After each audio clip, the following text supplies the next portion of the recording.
So I'm gonna tell you about Shirime. Do you know what a Shirime is? No? It's a Japanese yokai, which is What is a yokai? it's like a monster, like a ghost or spirit. Wow. Yeah. But I'm gonna paint a picture for you, right? Uh-huh. All right. So you're a Japanese schoolboy.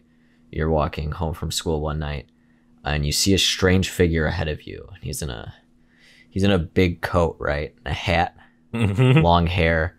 You know, he's in front of you, and you're getting closer, and then he turns to you, and you see he doesn't have a face at all, and you're stunned, right? Because you're like, oh shit, this guy doesn't have a face. Mm-hmm. And then he takes off his hat and he takes off his coat to reveal he's naked. He turns to you, mounts the ground, putting his butt up into your face, and it's just an eyeball where his butthole should be. And that's a Shirime. Okay. It's a mischief yokai. It doesn't even do anything bad. Like, you just pass out and wake up. Like, it doesn't kill you, it doesn't hurt you. It just thinks it's amusing. Is this a real thing? I mean, if you believe in yokais, it is.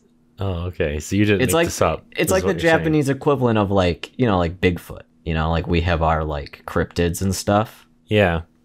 It's kind of like that, Okay. except ours are just fucking stupid, and it's just like, what if a goat had the body of a hawk and the legs of a horse and the arms of a frog? Yeah. That's pretty much all American cryptids are. All our cryptids are really lame. It's like even Bigfoot is like really lame. It's like really that's all I could come up with is like a walking ape. Yeah, it's just like, oh, what if it's like a gorilla that's like a bit more human? There's one where it's like basically the idea of like if there's like a mass like group of casualties, whether it's like war or something, and their bodies aren't put to rest, they form a giant skeleton that just destroys everything in its path until like all like the anger is like fulfilled Oh and the spirits shit. can rest. Yeah, it's fucking awesome. That's really badass.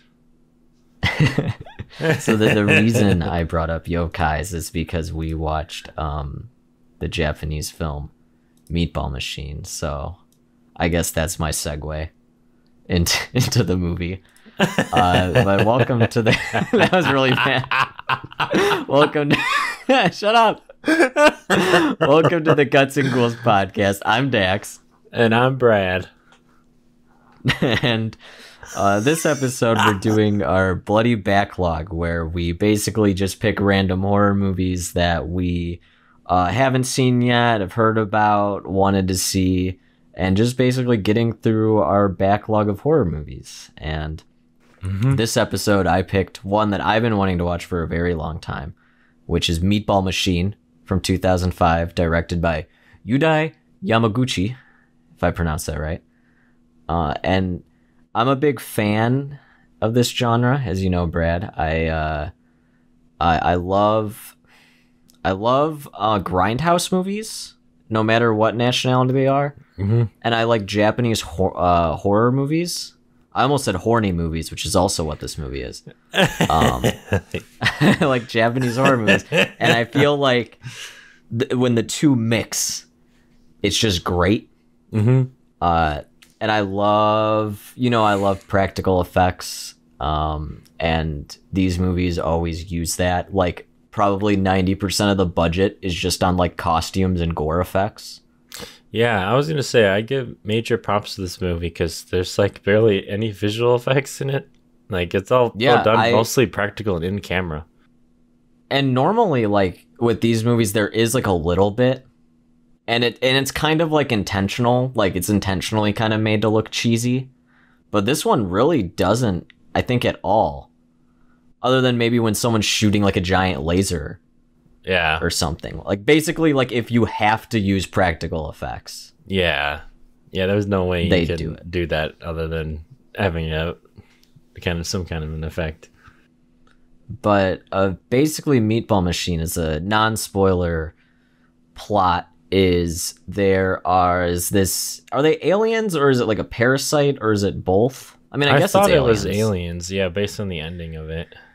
Yeah, but they're aliens that almost act like a parasite, where they take over human hosts and control them and they kind of develop almost like machine weapons. Like their body just turns into a weapon, like part machine, part flesh. And they're called the Necroborg. And that is pretty much the plot of the movie.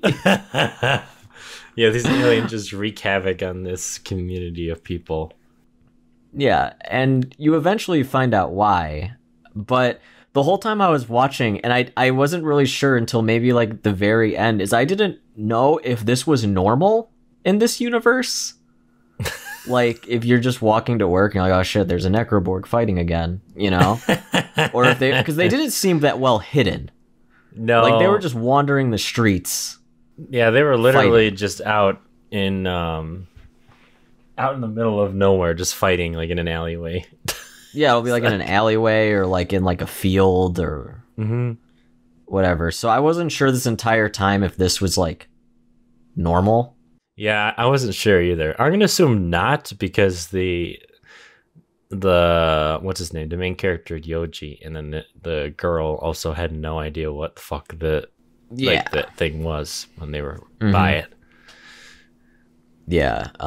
I mean, this also, it's important to note that I feel like this has gotten a lot of influence from Tetsuo the Iron Man, which is very similar, of a man turning into basically a robot weapon. And, you know, I got a lot of Thing vibes from this as well. Whenever like someone's getting assimilated, you know, those like weird like robotic tentacles. Oh, when the Thing is like transforming. Yeah, when it's like assimilating all the dogs, and there's just all these like tentacles flying everywhere. Yeah, I could see that. I didn't think about that, but that's totally where that's probably from. So yeah, it took a lot of, I think, inspiration from there. But I absolutely love this genre of Japanese movies because I love gore. I just like shit that's cool. And it was funny. Carolina actually watched this one with me, and to my surprise, she actually liked it, even though she was closing her eyes half the time. But she was constantly like, "Why is this happening? Like, why do they look like that?" I'm like, "Because it's fucking cool."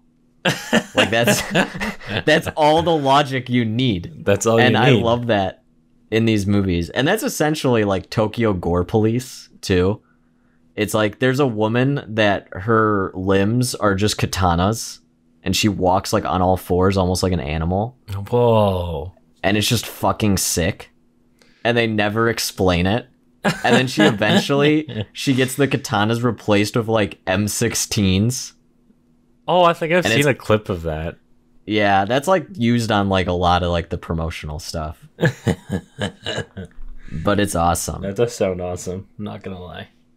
But I mean, I think Meatball Machine, and I think this kind of subgenre in general, is a really good example of what you can still do on a low budget. Because this movie is very low budget. Oh, yeah. It's like, I could tell from like the first frame of it that it was like, it's shot on video for one, which always does not look great, but I feel like they did the best of what they had. It's like when you're kind of dealt those cards, like you kind of have to be really creative with it. And I felt like all of the filmmaking aspects of it, like how they framed their shots and did all that, was still really cinematic, even though it's on like a really uncinematic format, like video, which no one can ever make look good, you know. And I think the editing is also like really good too. They use like that. They use kind of like this. I don't know if I'd call it a trick, but I think this is kind of like in the movie style, where like right as something really like intense is happening, it'll just like stop and just slowly fade to black, and there'll just be silence. Oh yeah, I noticed that. And then it'll pick back up, and it'll be super calm, or just even more batshit insane than the thing you were seeing. Yeah. which I think is smart because I think it's very effective to show like a short transition of time without having to put effort into like spending more money on the effects and all that to get it. It's just like, okay, let's just jump. They're like this now. Mm-hmm. You know, and I think it works, and I think it's effective like every time they did it. I never got like tired of it. Oh yeah, I like that technique. Yeah, they do that a bunch. I remember it at the end. It's used really well. Yeah, and it's used almost to like hype up the action, and it's also used to like simmer it down, which is really unique. But like they understand like when to use it. Yeah, absolutely. So even though this movie, I'd say there's not much plot to it. I mean, these movies you watch just for the gore and all the insane shit you're seeing. Like your eyeballs like cannot believe it's like taking in. Yeah, I mean, it's just there's actual competent movie making behind it. Yeah, you could tell that the people that were making this were like super passionate about it. And that's I love watching like low budget horror movies that you can tell everyone involved is just having a blast with it. And everyone is just like, you know, bringing 100%. And I feel like this is one of those examples. Yeah, because even all of the performances I feel like are really good. Yeah. Like there are a few people in this that I thought were like like super good as their roles in this. Yeah, especially like their reactions to some of the stuff. Oh yeah. And it does have like, and it's cool because I mean it does have like a cheesiness to it, like the whole like it's very Power Rangers-y. But I feel like there's enough like almost like fucked up stuff to like ground it a bit. Yeah. And when the characters are just seeing something, they're just like frozen in shock, which I think helps the viewer kind of like connect with that character a bit. Yeah. Rather than just like joining in on the fucked up stuff. Yeah, that helped out a lot because yeah, there's a lot of stuff in this that is like it's like over the top gore, and it's like, oh, it's rough. Some of the stuff makes you queasy. I was like, I felt a little sick at certain points during this.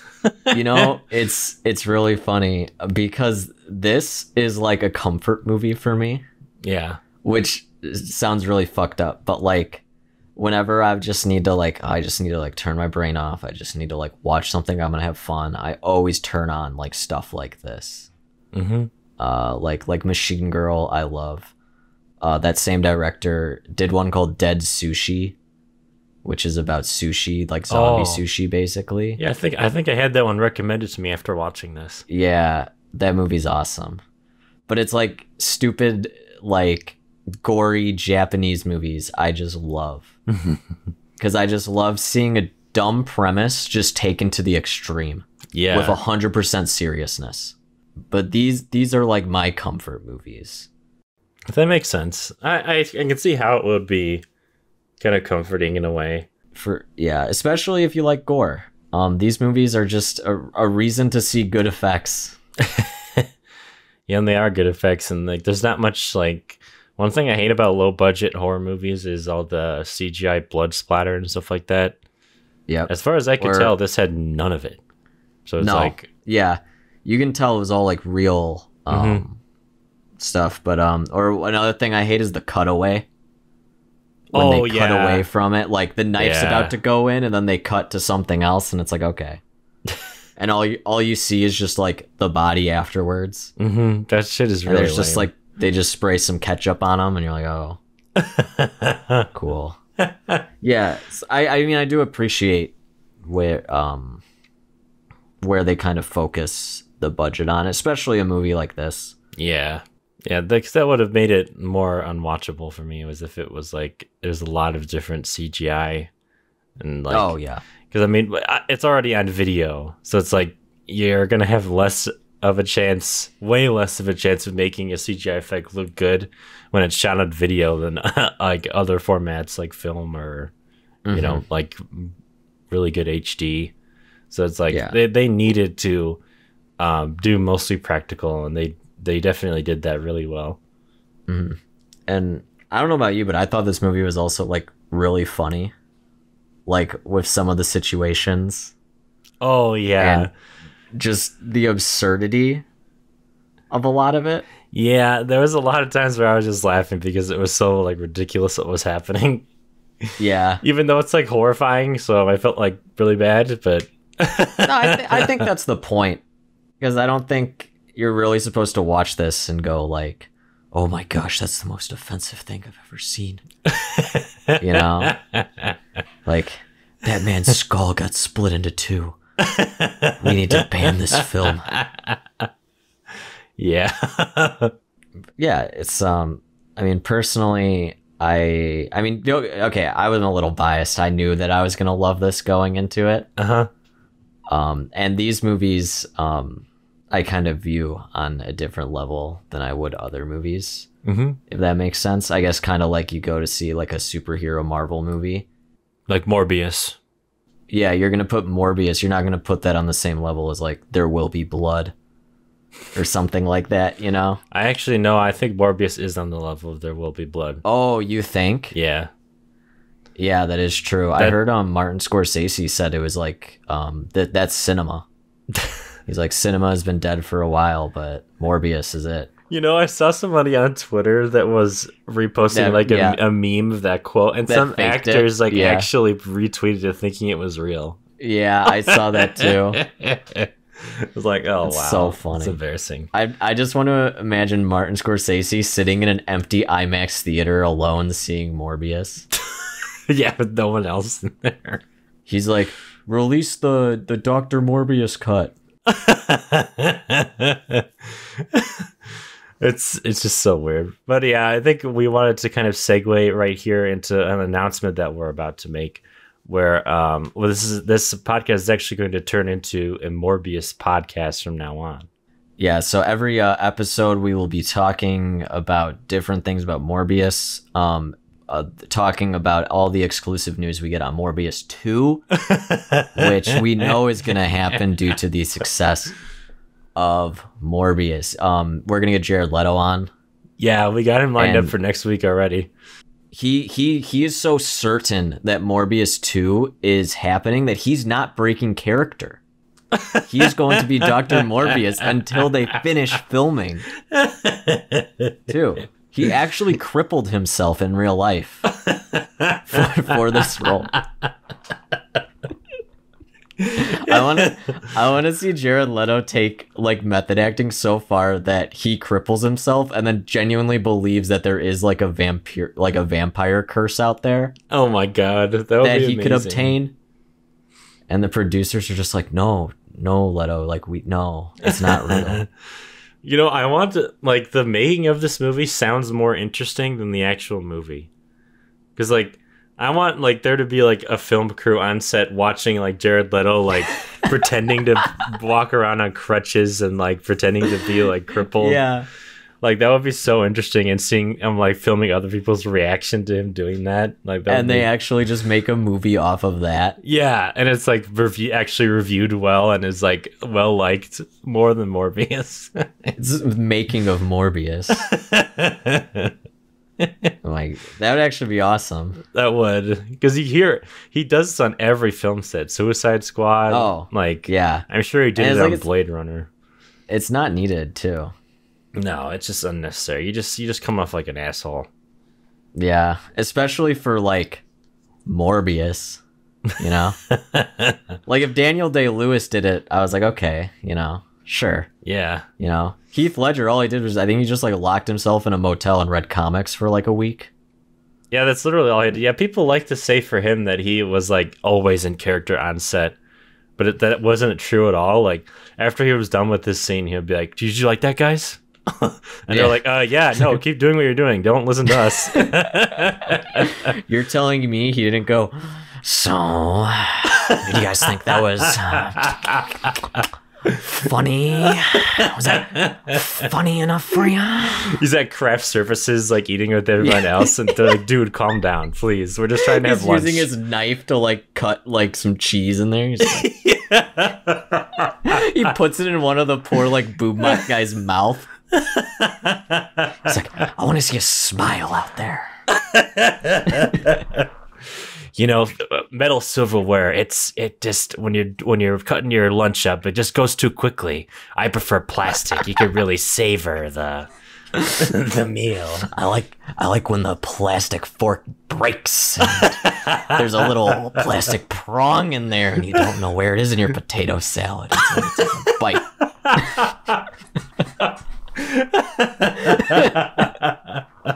Oh my god! We need to get back to Meatball Machine. We're going too far in this direction. Yeah, but just expect in the future more Morbius related episodes. All your Morbius exclusives right here.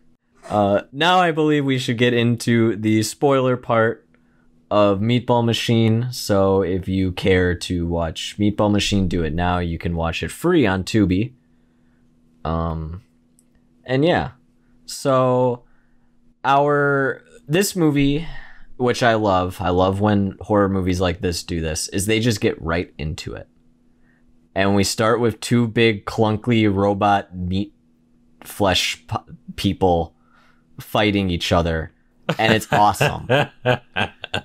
And one of them does get his head split in half with an arm sword. Yeah, it's a really good effect. Like, yeah, and I like the way they cut because the title sequence is going, and they'll pause it mid blood splatter. Yeah. So it's pretty cool. Yeah, it was great. And you see the it's just like a chainsaw, right? That goes through his head. Yeah. Yeah. It's like a drill thing. Yeah. And you see it actually go through the entire head. It does not cut away. And I was like, wow, yeah. that looks really it's good. Down to the neck. Yeah. I would wonder how they did some of the gore stuff in this, because it was really impressive. Yeah. Especially for their budget too. Yeah. Yeah. After this Necroborg who won is reveling in his victory, we're introduced to a man in a trench coat who has a big spear gun blade thing, which is able to kill the Necroborgs. Yeah, it seems like it. I don't know if it just stabs into them and electrocutes them to death. Yeah, it fries them. Yeah. And he takes all these Necroborgs have this metal ball. It almost looks kind of like a metal eyeball, like the full eye with the little cord, yeah, the red thing hanging off. And he gives it to we find out later is his daughter, and it's this girl who has an eye patch and an arm bandage and just bandages all over. Mm-hmm. And we don't really know what their deal is yet, but we'll get into them later. Yeah. And this is when we're introduced to Yoji, who is our protagonist, who works in a factory, and he is very sad and lonely. He's always working alone, and he eats lunch alone. And when he eats lunch, he likes to stare at this woman, who I guess works at the factory too. It's kind of unclear. Mm-hmm. But she's always doing laundry outside. I guess maybe she's the cleaning service or something. And he just has a crush on her. And he even when they cut to him just jerking off to her. Well, not to her, but he's at his apartment. Yeah, and just masturbating. It's intercutting with him masturbating, and then a video of her, or a shot of her looking at him. So it's it's implied that he's masturbating to her. Yeah, the dude's down bad. Yeah, enough to where just seeing her hang clothes is enough for him to go home and just really crank it out. But yeah, and he's very horny too. I think he's very repressed. Yeah, that's what it seems like. And which we are revealed later, he is a virgin, and he is kind of embarrassed by it.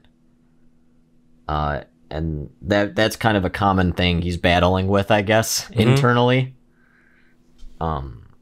Yeah, so then we go to a young baseball boy, who hears a strange noise behind under a bridge, and he checks it out. And that's when those thing tentacles grab him.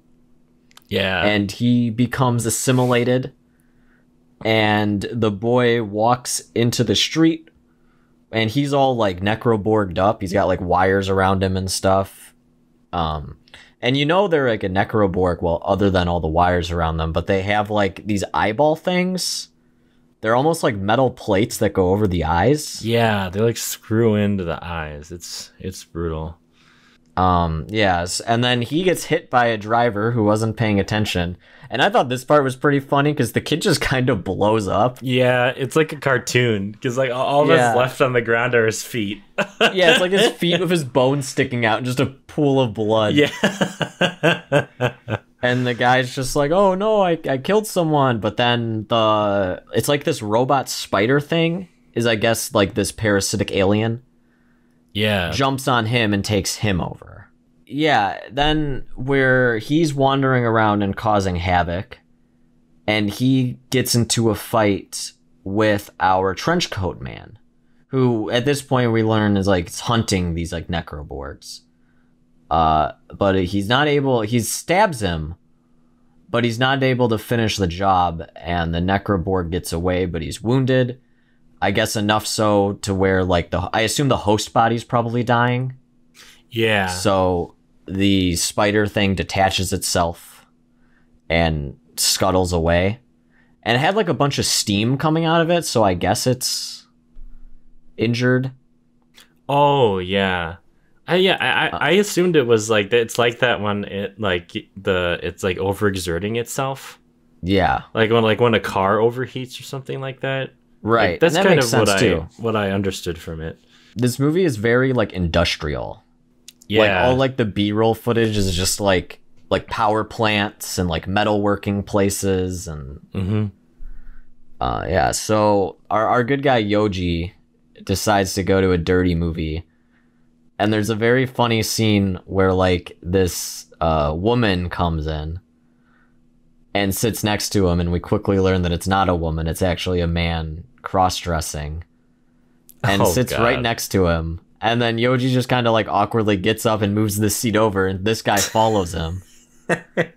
And this guy kind of, tries to lay the move on him, and Yoji's like, no, get away. And then he leaves, and the man follows him, and basically he kind of tries to just sexually assault poor Yoji here. Yeah. And Yoji, for once, defends himself and, like, slaps him. And the guy basically just goes, like, you don't know who you're fucking with, and then just beats the shit out of him. and throws him in the trash. This is the scene that I was wondering, why is this in the movie? Because it, like, does not come back into play later at all.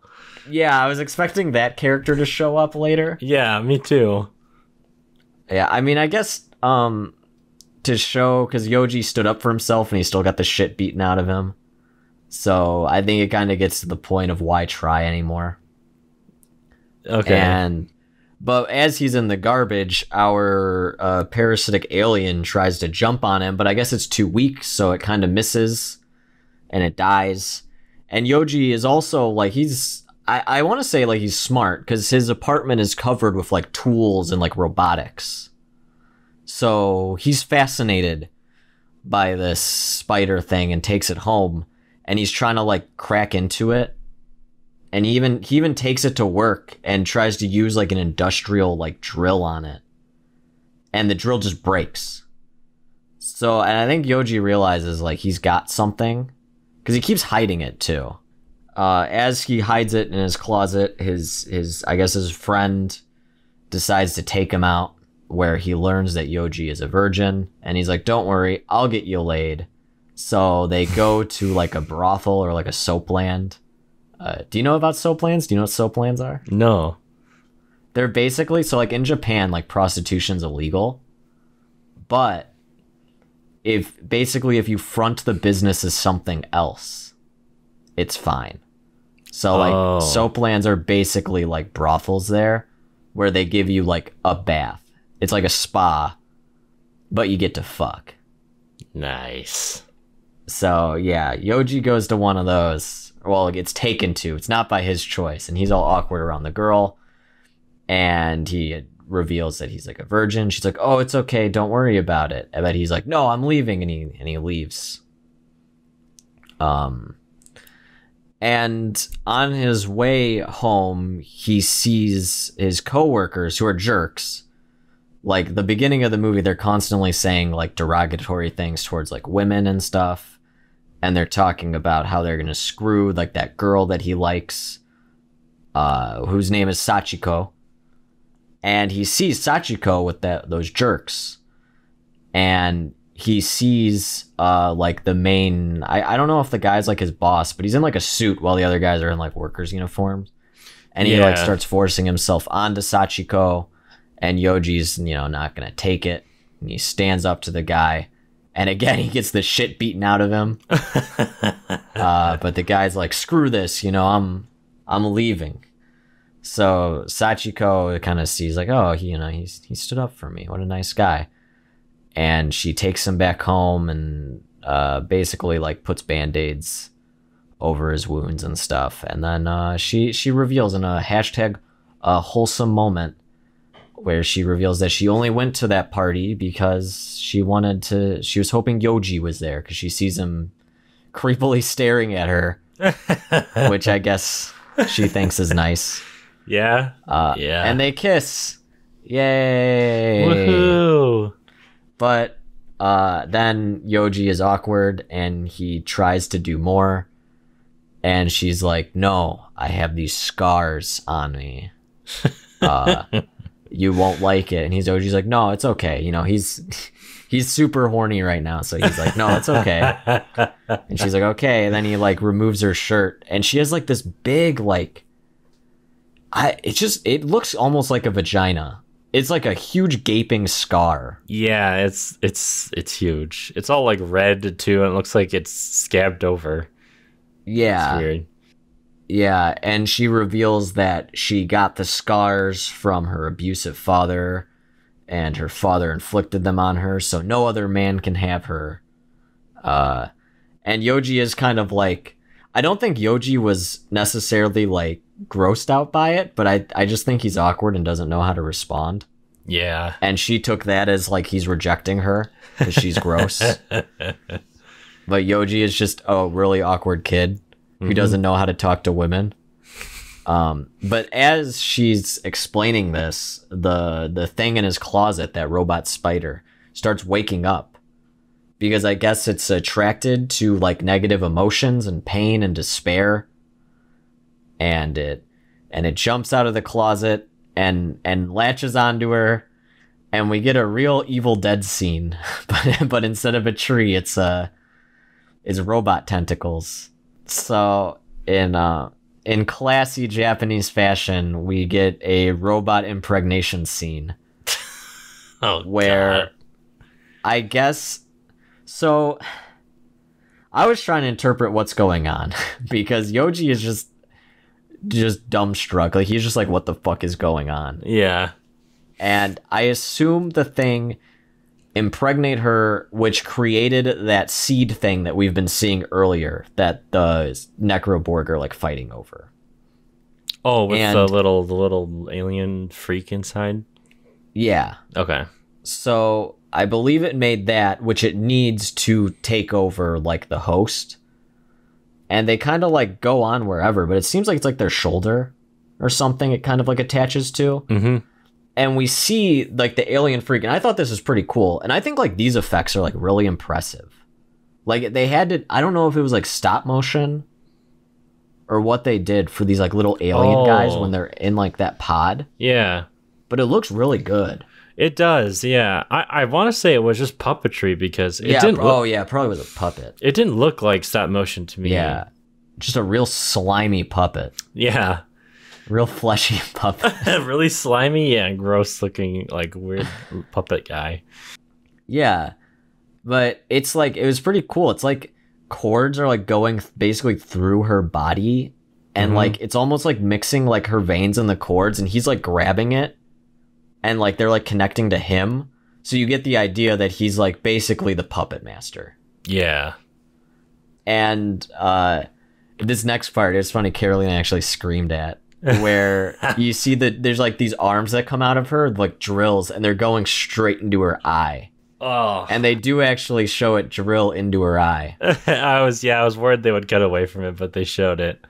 Yeah, it was brutal. It's and she's like screaming for help this whole time while it's happening. Yeah, and Yoji just like can't do anything. Yeah, he tried to pull it off of her, but it's just not coming off. Yeah, it keeps fighting him. And then, but once those eye things go on, she's full on Necroborg. Oof, yeah. And then Yoji, I guess, tries to fight her again, and she jumps out the window with him and runs away, and he gets knocked out, and that's when Trenchcoat Man's there. And Trenchcoat Man takes him home.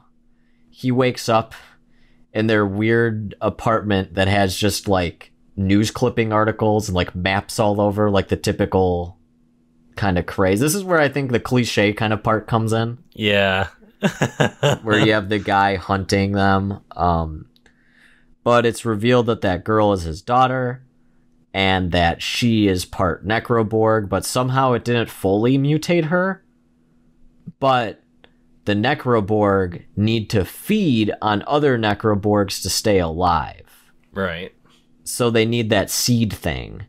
So he goes around killing the Necroborgs, part of revenge, part of keeping his daughter alive. And he even says, he's like, I'll kill anyone to keep her alive, you know? Yeah. Like, he's like, I'll cause like an apocalypse just to make it happen. That's when we reveal that our good guys maybe aren't so much good guys, and he's actually been breeding these Necroborgs in order to keep his daughter alive, and their plan was to turn him into a Necroborg so basically his daughter can eat him. Mm-hmm. Which the Necroborg in their back room does take control of him, but Yoji's smart, I guess. I think maybe because he saw what happened to her, to Sachiko. Yeah. So he knows, I guess, what's going on, and he's able to kill the little alien thing, like, as it's trying to control him. Mm-hmm. Like, he basically fights back, and he only gets one of the eyeball things in. Which I guess means he still has the powers, but he doesn't have the control of, like, the parasite. Mm-hmm. That's what I assumed, too. Yeah, so he's kind of like a rare, like, I assume it's never happened before thing. But he still has, like, impulses of, like, the Borg. Because, like, then whenever, like, someone's about to do something, like, violent, like, little drills go on inside them. Yeah. And he punches straight through the man's head. Yeah. And it's pretty awesome. And even he's, like, shocked. Mm-hmm. So he's like, what the fuck? And the girl doesn't seem that bothered by it either. Yeah, she's just like, you could tell she's not all there, but she's just like kind of watching with like no emotion on her face.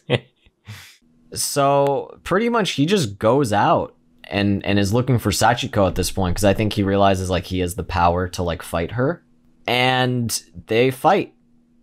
And that's I think like probably the longest part of the movie, and like the climax. Yeah, it goes on forever. And I mean, it's pretty much just them conjuring up different weapons. It's very similar to like Power Rangers Eve kind of fights. Yeah.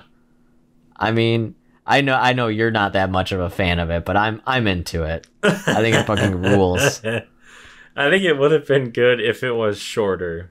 I just feel like it went on for too long, and it wasn't entertaining enough to be on for that long, in my opinion. Okay. I feel like I'll give you that. Yeah, I feel like other people might come away with a different impression of it, but that's just how I felt. Yeah. But basically, Sachiko realizes that she doesn't want to be like that. He kind of gets to the Sachiko in her, not the monster alien thing. Mm-hmm. And I like this part where she has like a gun arm and she's like slowly raising it to her head, and the alien parasite in her is like can't control it. Like she's controlling him now, and he's like raising his like needle arm thing to his head. Like she's trying to kill herself. Yoji does not want that to happen. Mm-hmm. Because he loves her, and through his emotions creates a giant cannon chest, and he's aiming for the parasite on her shoulder, but when he fires, he just blows her the fuck up. Yeah, she's obliterated. And she's literally just in pieces on the ground afterwards. Yeah. There's even like her severed head there. So he's all bummed about it. You know, he's like, oh, great. I killed her. Now I'm this monster. And this is the part that I didn't really know why was happening, but Eye Patch Girl, like, takes off her parasite and gives to him. Yeah, I was really confused about that. I was going to ask you what you took away from that.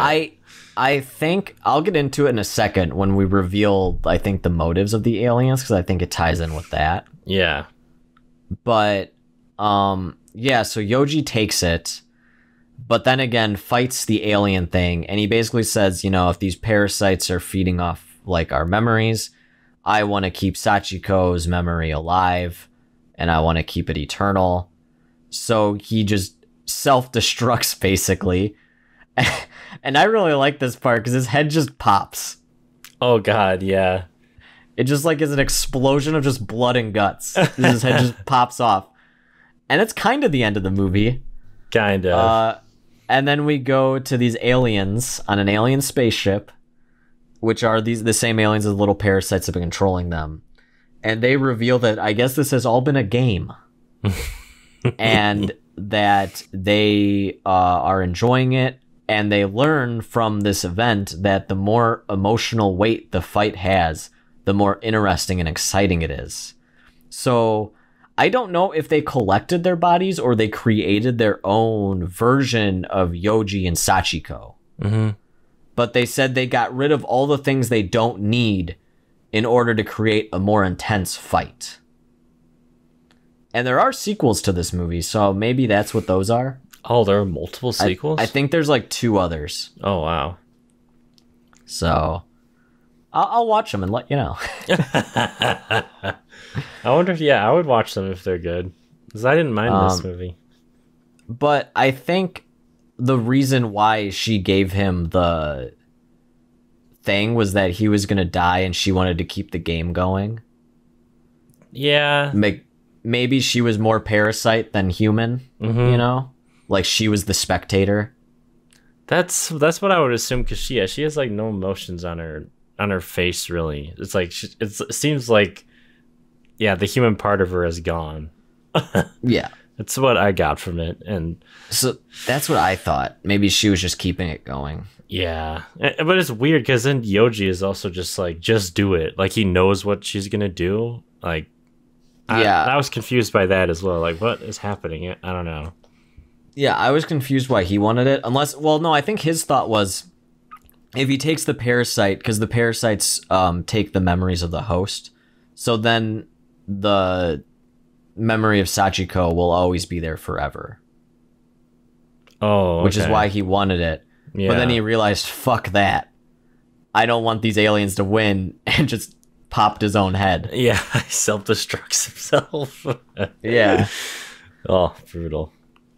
And that was Meatball Machine, pretty much. The one thing is also we're revealed right at the end the name of the game is Meatball Machine. Right. So yeah, I was waiting for that to come in because the whole time I'm like, why the fuck is this called Meatball Machine? I was wondering that too for a while. Other than like humans are meat and they're machines.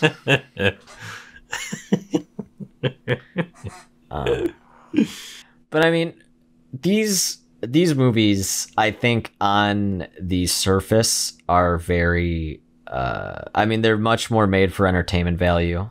I think there's great artistry in them.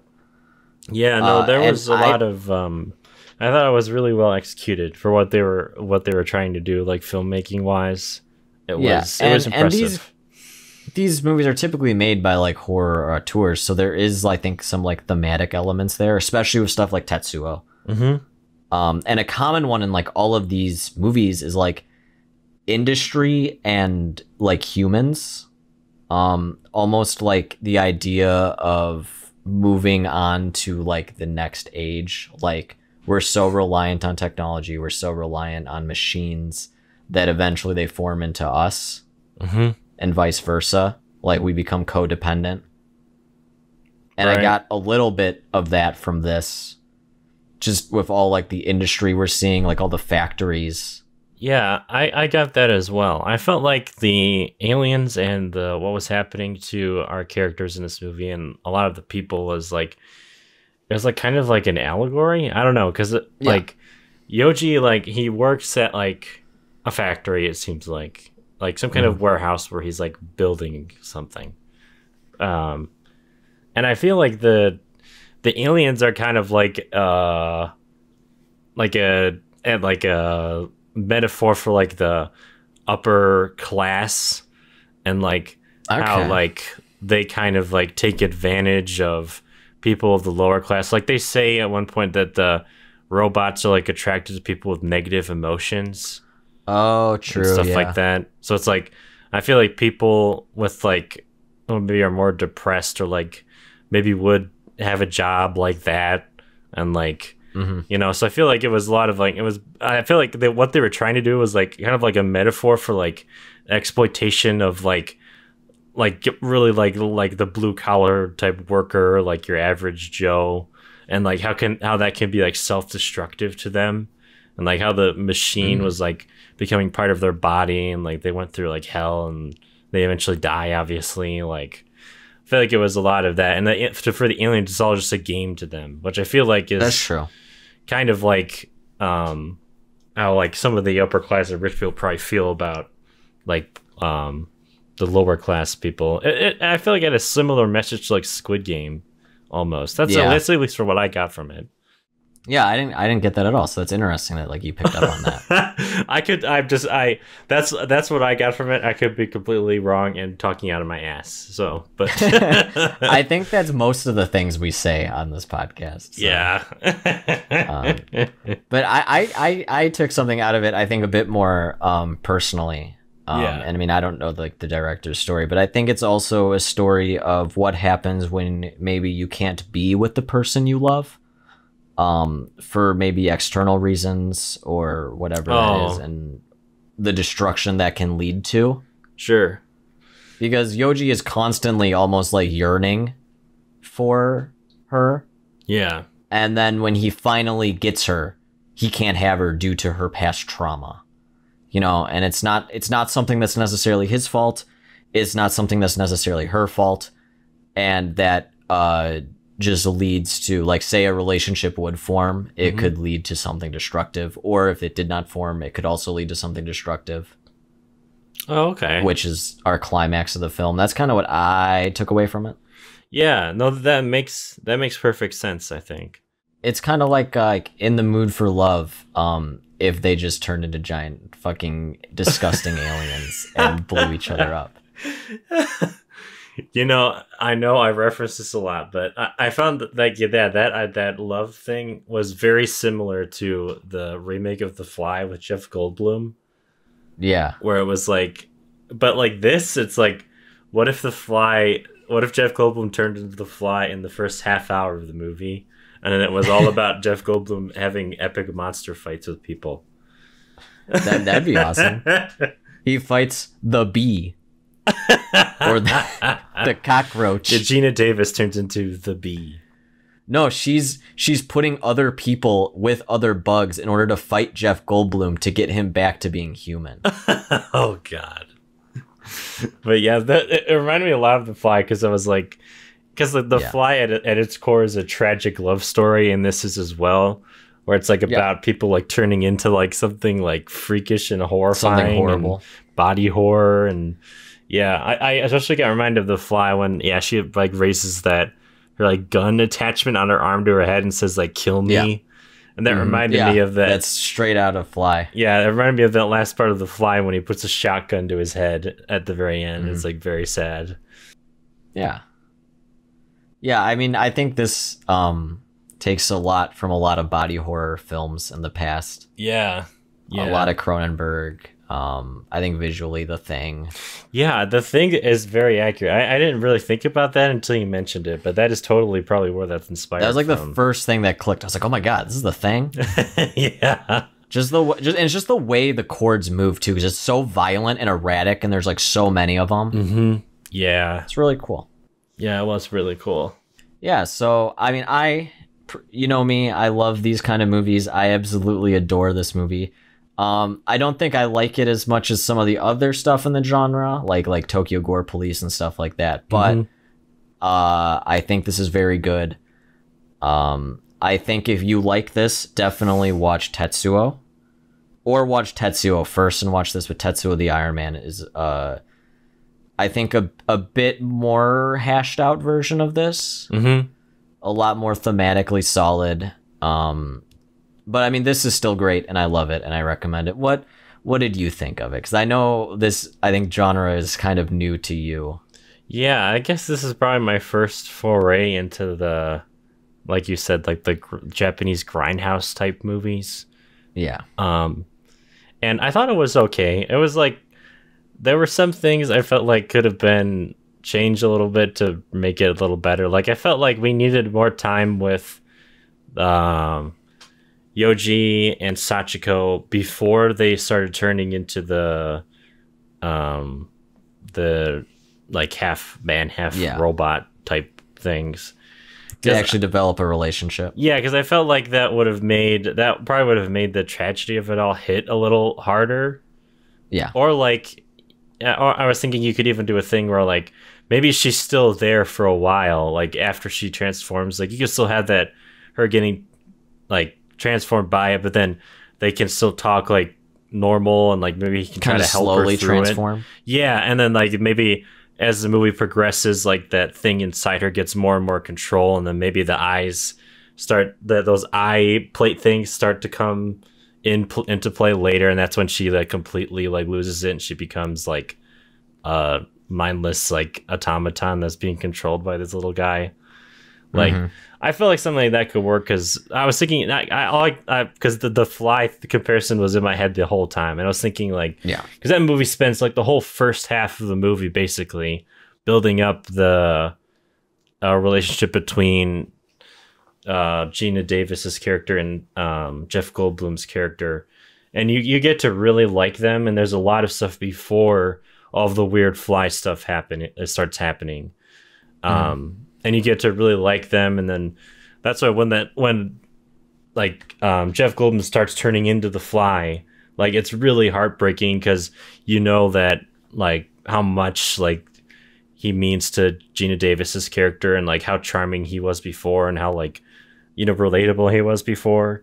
And I think this has a little bit of that. I just feel like it could have been fleshed out more, and I think that would have made like the emotional parts hit that come into play later.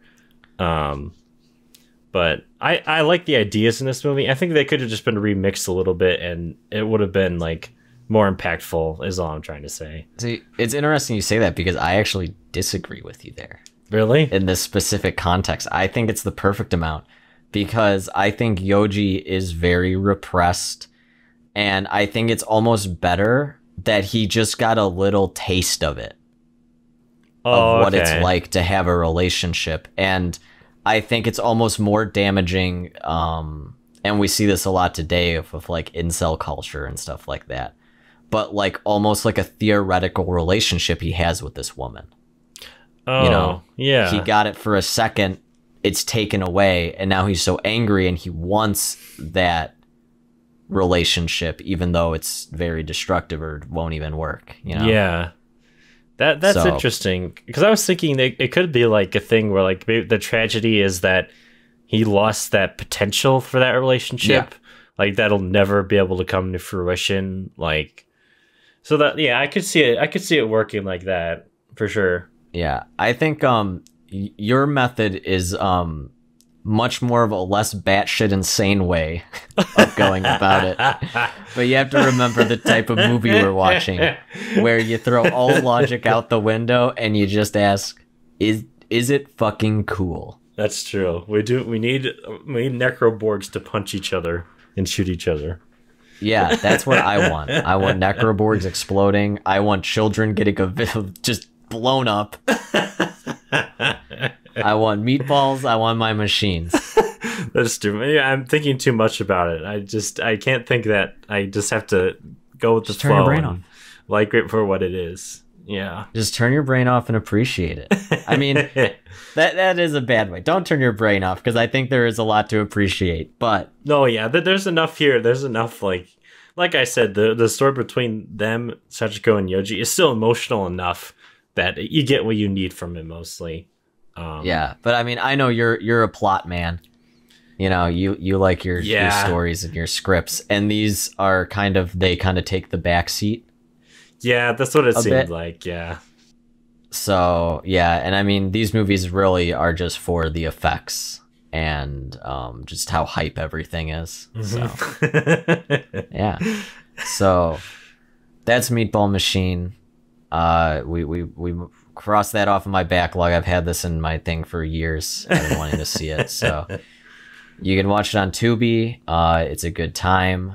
And I'm sure when I'm picking movies down the line for episodes, I'm going to pick many just like this. So be ready. I'm going to warn you. Be ready. I liked watching this. It was a fun watch, and I'm down for more Japanese grindhouse stuff if you are, for sure. All right, I am. I'm telling you, in the future when we're picking movies, almost all my movies are gonna be Japanese. That's fine. I can tell you right. Like, I was making a list of episodes I want to do, and I'm like, Jesus Christ! Like 80% of these are Japanese movies. So it'll be a good time. Yeah, no, for sure. All right, Meatball Machine. We recommend it. If you have any recommendations of what you want us to watch or you think we'd enjoy, put in the comments of our YouTube videos and maybe we'll check it out. So thank you for listening. It's Guts and Ghouls Podcast, and we'll see you next time.